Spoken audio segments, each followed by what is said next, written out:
So I want to weigh in on the Karen Reed case. I'm leaving the buffer zone, and what I want to talk about is Shannon Burgess. So it is a beautiful, sunny Friday afternoon in Dedham, Massachusetts, and I live actually closer to where this whole case started. I live on the South Shore in Norfolk County. And why I want to talk about Shannon Burgess. So if you've been following the case, he is one of the state's witnesses that lied about his education on his resume, and that lie enabled him to be called as an expert witness. Now, you know what I do as a career coach is I work with administrative professionals who have higher education, whether that's a bachelor's degree or a master's degree, and they are not on career ladder track. They are not in career ladder track roles, and I help them get promoted to those types of roles.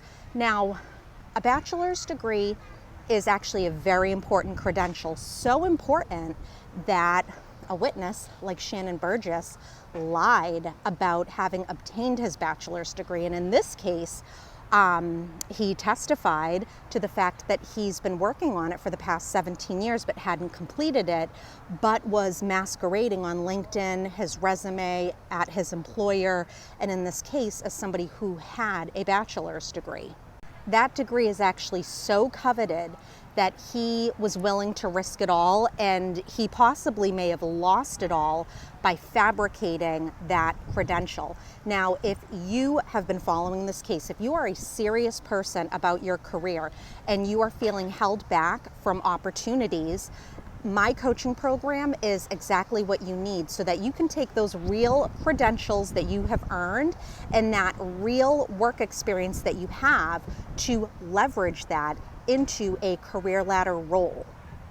What fired me up so much about the case is the state's lawyers were arguing that there are an occasional few folks like Mark Zuckerberg and Bill Gates, whom are famous dropouts, that didn't finish their bachelor's program and have been successful. And they were trying to argue that Shannon Burgess could also be one of those famous dropouts testifying in this case. And he isn't, because he took apart the infotainment system on Karen Reed's car and didn't know how to put it back together again.